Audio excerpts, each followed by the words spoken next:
The risk of loss in trading futures and options can be substantial. Therefore, only genuine risk funds should be used in such trading. Futures and options may not be a suitable investment for all individuals, and individuals should carefully consider their financial condition in deciding whether to trade. Option traders should be aware that the exercise of a long option will result in a futures position. Information herein has been obtained and prepared from sources believed to be reliable. Comments contained in these materials are not intended to be solicitation to buy or sell any of the commodities mentioned. Past performance is not indicative of any future performance. Opinions expressed here are the opinions of the author only, and not the opinion of any firm the author may be affiliated or associated with.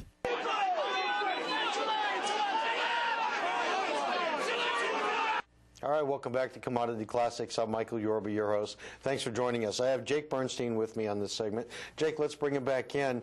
I've got a couple of questions real quick on the shout box that showed up over the break, and let me fire them off real quick to you, okay?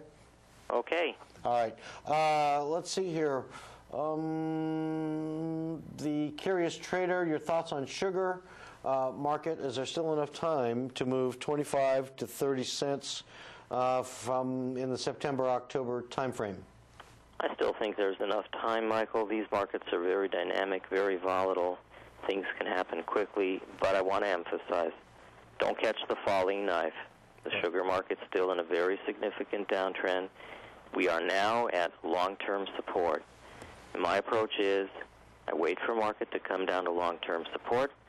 When it gets down to long-term support, I start looking for buy triggers. There have been no buy triggers yet, so we need to wait. Okay.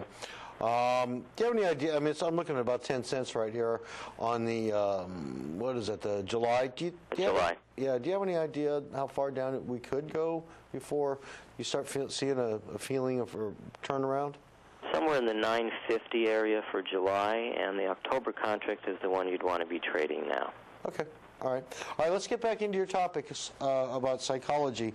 You know, you've probably seen a whole lot of traders over the years come and go, and you know, I read the book about the turtles. You know, I've read a lot of books myself, but I don't have 40 years in the industry of watching people trade, and you've got a lot more experience than me.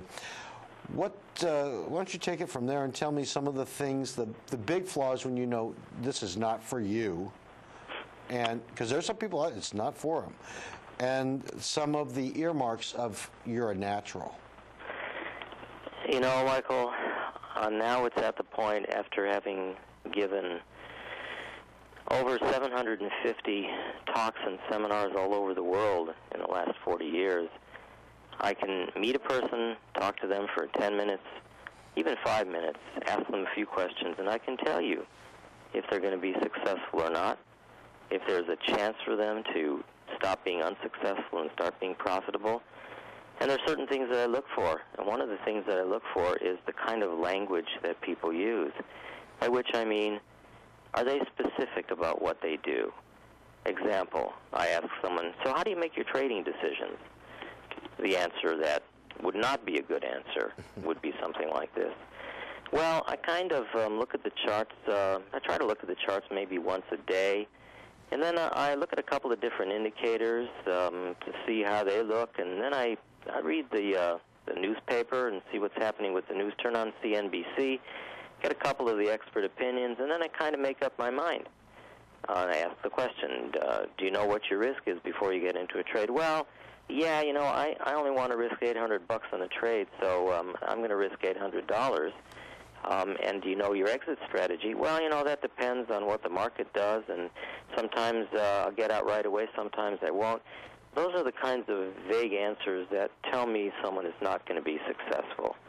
You take the trader who says they've got a plan. I know this is very obvious what I'm telling you, but as obvious as it is, it's amazing how many people don't understand it. And worst of all are the people who understand it. They know what to do. They're very successful in their own businesses.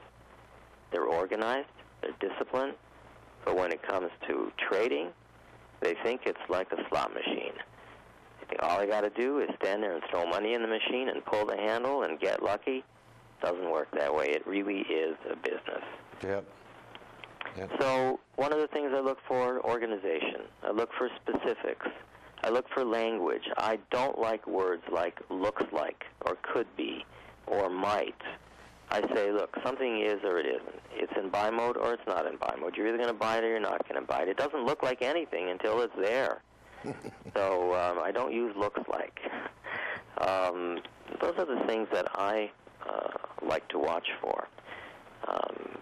I don't do well with trading methods or systems that are too flexible to the extent that they leave things too much to the trader's perception. Because anytime we leave something to perception, you and I, depending on if we've had a good day or a bad day, we'll look at things differently. Depending on what our position is, we're going to look at things differently. You look at a trend line, you'll say it's support, it's going to hold. I'll look at a trend line, I'll say, hey, it's touched that trend line 4 times, it's going to go through it now on the bottom side. So it's a matter of opinion, and opinions just don't work in the markets. You know, it just doesn't work. Mm-hmm.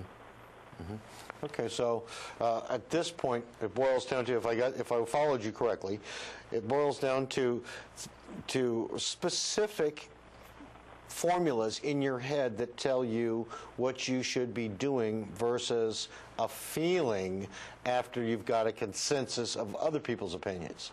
True. And one of the things that I look at is I always look at the traders I have known over the years who've been successful. What did they do that was different than what other people do? Yeah, that's a good question. That's a good track. Go ahead. And you know, one of the most successful people I've known is a floor broker who for years and years did nothing but trade cattle. That's all he did was trade cattle. He had a specific methodology that he used. He looked at certain fundamentals every day. After a number of years, when those fundamentals that he looked at stopped working, he found new ones, and that's all he ever did. I remember one guy I knew who traded nothing but bonds. He had a specific technical method. One evening we were at a party, and I happened to say to him, so what do you think about interest rates? He says, interest rates? What's that? I said, what do you mean, what's that? I said, interest rates, where do you think they're going to go? A stupid question, I should never have asked it. He said, what do I know about interest rates? I said, you trade bonds, don't you? He says, I trade bonds. That's got nothing to do with interest rates. So, you know, for him, he traded the bonds. He knew the patterns. He didn't think about anything else. And I like the focus. The focus is super important to me, whereas other people will tell you, you need the big picture perspective. I don't look at it that way. Okay. Very simple. Yeah, that's very defined. Mm-hmm. It has to be very defined. I consider the job of the trader to be as close to the job of a neurosurgeon as possible. When you got into this industry in the beginning, and we've got some questions in the shout box backing up, but we'll get to them in a second. When you got into this industry in the beginning, what were some of the better lessons you thought you've learned, looking back now, that really help form a better trading strategy that you ultimately came up with? The biggest lesson that I learned was don't listen to anybody else. And I say that at the risk of having people say to me, well, what the hell are you doing on the show here if you don't want us to listen to you? And a newsletter, yeah. And the newsletter, and the answer is, hey, I have to be honest about it. If you can take information from somebody else, and you can use that information in an objective way, right, put it together with what you're doing, take that information and use some timing with it, cool. But if you're going to be sitting in the visitor's balcony at the Board of Trade or the Merc, which I used to do many, many days when I first got started trading, thinking that I could possibly learn something from these people, and an old guy turns to you and says, you got to buy the bellies. And I leave and I say, you know, he's an old guy. He's still alive. He must know something. I'm going to buy the bellies. And I watch him go down limit for 4 days in a row, and I say to myself, why did I buy the bellies? Okay? That kind of information is not the kind of thing you want. So I learned to stop taking tips, to stop listening to people who told me what to do. But if I had respect for those people, if I knew them, and they had a good track record with me, I would take their information, consider it to be a setup, and then I'd apply a trigger to it, and that's the key to the whole thing. And do I have time? Yeah, sure. You have about 4 minutes. Go ahead. When I first started trading, I started trading at a firm in Chicago called MS Commodities. It was run by a guy named Sidney Madoff, who was the inventor of the pork belly contract. Sidney was a legend in his own time. Every few months he'd come out with a pork belly report that was a killer report. Absolutely made the markets go limit up 2-3 days in a row. Whoa. He calls me up one day. He says, I'm coming out with a pork belly report next week. It's going to make the market go limit up 5-6 days in a row. Oh, boy. You got to buy the bellies. I buy the bellies. His report comes out. It's a fabulously bullish report. Bellies go down 2 days in a row, limit. I can't get out. Sidney, what do I do? He says, go up, go home, throw up, buy some more tomorrow. And this goes on for 2 or 3 or 4 days. Oh. Finally, I had to get out. Market turns around, goes up 6 days in a row, limit. Market goes crazy. It's all a question of timing. It's all a question of knowing when to do what you're supposed to do. Sidney was right. I was wrong. He had staying power. I didn't. Okay. Yeah, this... I had a little story, and I'll make it snappy, and then I want to get these questions before we end the segment.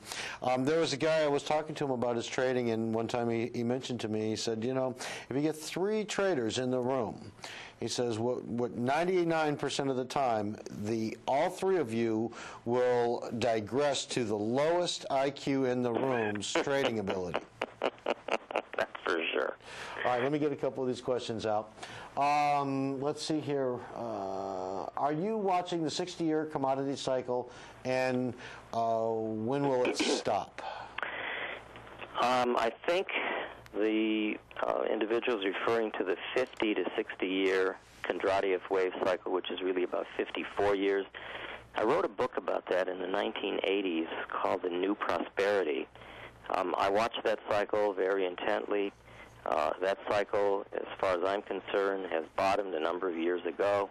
We are still in the second or third growth phase of that cycle, and I don't look for any major blow-off or depression to occur for quite some time, and, you know, who knows, probably not even in my lifetime. Mm-hmm. Okay. Let me get you another one real quick. Aussie Pete. Aussie Pete, thanks for joining us. This gentleman gets up early in the morning in Australia and participates with our show. I feel that the most important virtue for traders is patience. Trading attracts individuals who want the fast buck, and therein lies the problem. Your comments on that statement? Very good insight. Therein lies one of the problems. We live in an age of instantism. Instant food, fast this, fast that, fast cars, you name it. That term comes from Pete Stottlemyre, a fantastic market technician.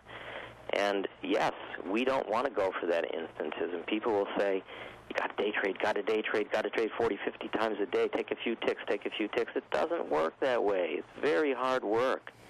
You can't go for the quickie. Every now and then, you can go for the quickie as long as you have a method by which you can continue to ride that profit as long as possible. So if you have balance, it's okay to do the quick stuff, but if you can balance it off with the longer-term stuff, you're much better off. Right. All right. We're going to take a break on that one, Jake. Now, you're going to stick with me, and I'm going to show you something that I've been working on, okay? It's not to buy bellies, is it? No, it's not to buy bellies.